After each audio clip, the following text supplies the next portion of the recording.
ঠিক তখনই দূর থেকে ভেসে এলো এক কান্নার শব্দ, যেন কোনো অসহায় নারী প্রাণপণ কেঁদে চলেছে। একটা করুণ হৃদয় বিদারক আর্তনাদ। প্রথমে ও বুঝতেই পারল না শব্দটা কোন দিক থেকে আসছে। শব্দকে অনুসরণ করে রবিন ধীরে ধীরে এগিয়ে চলল।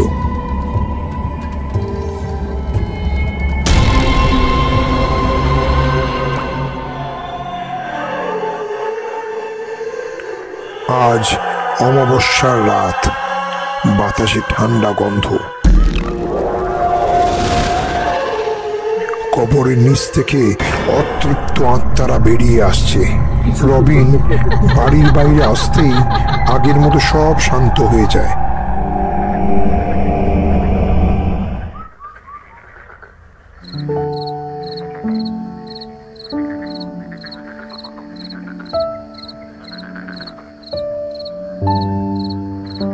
সন্ধ্যা অনেক আগেই পেরিয়ে গেছে। সূর্যের রংটুকু হারিয়ে গিয়ে কালো ছায়ায় ঢেকে গেছে। রাস্তা জুড়ে ঘন কুয়াশা, হেডলাইটের আলো বেশি দূর যাচ্ছে না। বাতাসে এক অদ্ভুত গন্ধ। আর একটু হলেই হিমছড়ি গ্রাম, কিন্তু রাস্তা যেন শেষ হচ্ছে না।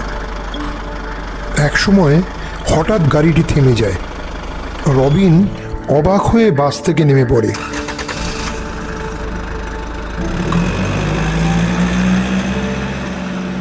বাসটি চলে যেতেই চারিদিকে নেমে আসে বীভৎস অন্ধকার, আর সেই সঙ্গে কানে বাজে অশুভ কাকের ডাক।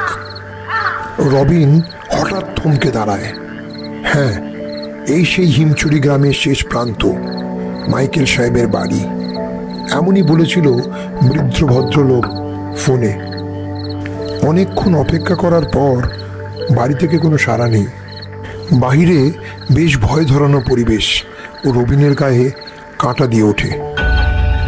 বাড়িতে কেউ আছেন? একটু বাইরে আসবেন, আমি কলকাতা থেকে আসছি, একটু দরজা খুলবেন। নিস্তব্ধ জায়গায় ভয়ে রবিনের মন কেঁপে ওঠে। আবার বলে ওঠে, বাড়িতে কেউ আছেন?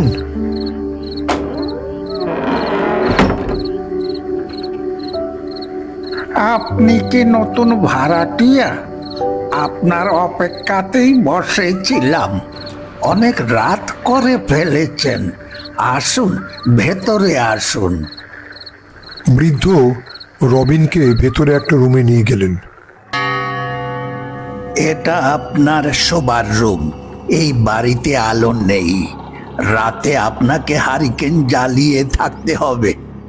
অফিস থেকে বলা হয়েছিল এটা পুরনো বাড়ি, কিন্তু এত পুরনো বাড়ি আমি কল্পনাও করতে পারিনি। আচ্ছা কাকু, এই বাড়িটা এত নোংরা কেন? কেউ কি পরিষ্কার করে না? দেখুন, এই বাড়িতে আপনার ইচ্ছে না হলে থাকবেন না, অন্য বাড়িতে চলে যাবেন। দেখুন, ফরেস্টের চাকরি, আমাকে জঙ্গলেই থাকতে হবে। তাছাড়া আমার কোনো উপায় নেই। কম করে 3 মাস এখানেই থাকতে হবে। আচ্ছা একটা কথা বলুন তো, এত গন্ধ কেন? এখানে কি মানুষ থাকে না? পুরনো বাড়ি, গন্ধ তো হবেই বাবু। সকালবেলা জানালা খুলে দেবেন, দেখবেন গন্ধ চলে যাবে। বেশ, তাহলে এক্ষুনি জানালাটা খুলে দিচ্ছি। বাইরের হাওয়া এলে নিশ্চয়ই গন্ধ চলে যাবে। আরে দাঁড়ান দাঁড়ান বাবু, এক্ষুনি জানালা খুলবেন না। মানে আমি বলতে চাইছি, রাতের বেলা জানালা খোলা ঠিক হবে না। পেছনে জঙ্গল, বুঝতেই পারছেন। এবার আমি আসি। বৃদ্ধ চলে গেলেন। রবিন তখন ভীষণ ক্লান্ত, তাই চোখ বন্ধ করতেই নিমিষে ঘুমিয়ে পড়ে।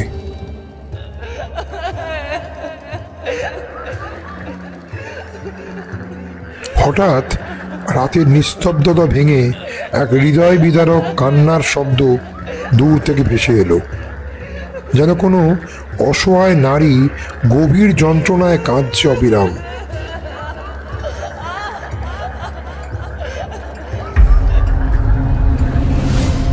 কান্নার শব্দে রবিনের ঘুম ভেঙে গেল। ওর মনে হলো শব্দটা যেন জানলার ওপার থেকেই আসছে। কেউ বিপদে পড়েছে কিনা ও জানে না। ভাবতে ভাবতে রবিন উঠে দাঁড়ালো। জানালার বাইরে পূর্ণিমার চাঁদ নিঃশব্দে আলো ছড়াচ্ছে।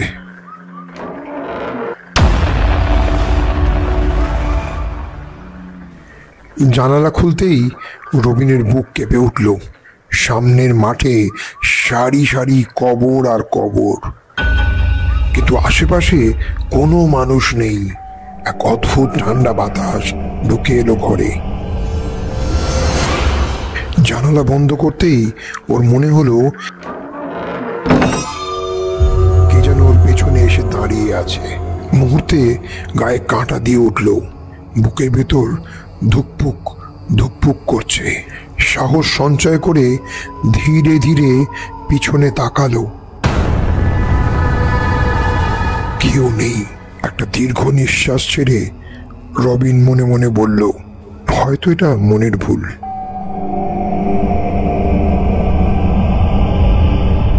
তারপর আর সময় নষ্ট না করে রবিন শুয়ে পড়ে। কিন্তু সারা রাত ঘুম এলো না।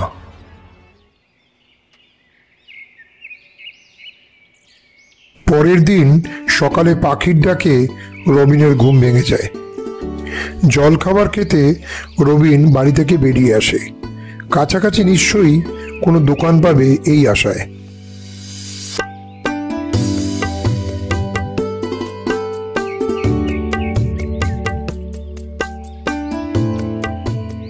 হঠাৎ চোখ যায় একজন লোক রাস্তার ওই পার থেকে ওকে দেখছে।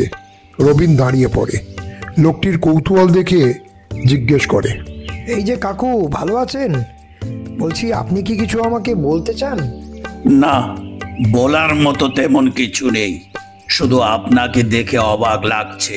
তা এই বাড়িটা কি আপনি ভাড়া নিলেন মশাই? ভাড়া না হলে এখানে থাকবো কি করে?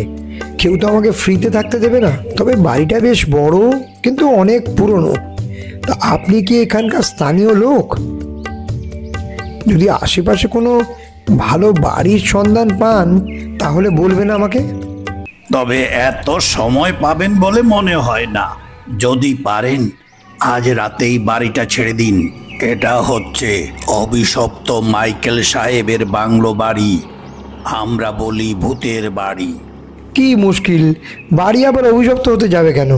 আচ্ছা, একটা কথা বলুন তো আমাকে, কখনো কি নিজের চোখে ভূত দেখেছেন?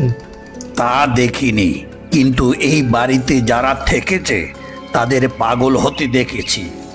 আপনার পেছনে যে কবরস্থান দেখছেন, এটা অনেক পুরনো। প্রতি অমাবস্যার রাতে আত্মারা জেগে ওঠে, তখন যাকে পায় তাকে। রবিন লোকটির কথা শুনে বেশ ভয় পেয়ে যায়। আজ রাতেই অমাবস্যা। আসি বাবু।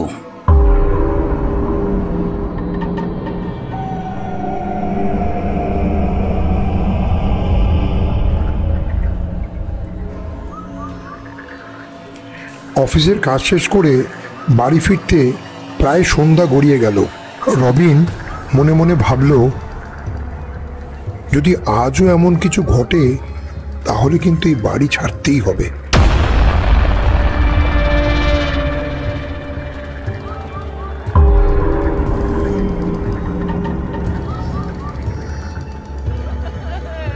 আজ অমাবস্যা রাত।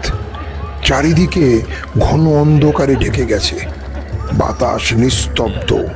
মনে হচ্ছে যেন প্রকৃতি নিজেও কিছু ভয়ানক ঘটনার অপেক্ষায় আছে। ঠিক তখনই দূর থেকে ভেসে এলো এক কান্নার শব্দ, যেন কোনো অসহায় নারী প্রাণপণ কেঁদে চলেছে। একটা করুণ হৃদয় বিদারক আর্তনাদ। প্রথমে ও বুঝতেই পারল না শব্দটা কোন দিক থেকে আসছে। শব্দকে অনুসরণ করে রবিন ধীরে ধীরে এগিয়ে চলল।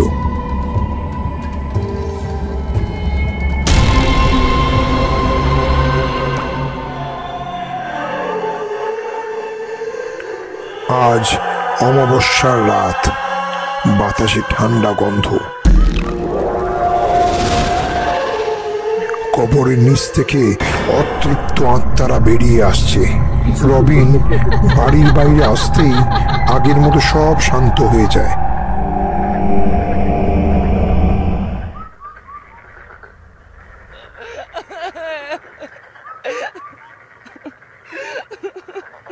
কিছুক্ষণ পর দূর থেকে আবার ভেসে এলো সেই নারী কণ্ঠের করুণ আর্তনাদ। রবিন কাউকে দেখতে পায় না, কিন্তু সে অনুভব করে কেউ যেন আশেপাশে দাঁড়িয়ে আছে। আর ঠিক তখনই ঠান্ডা স্রোত বয়ে গেল ওর মনে। কেউ যেন দাঁড়িয়ে আছে ওর পেছনে।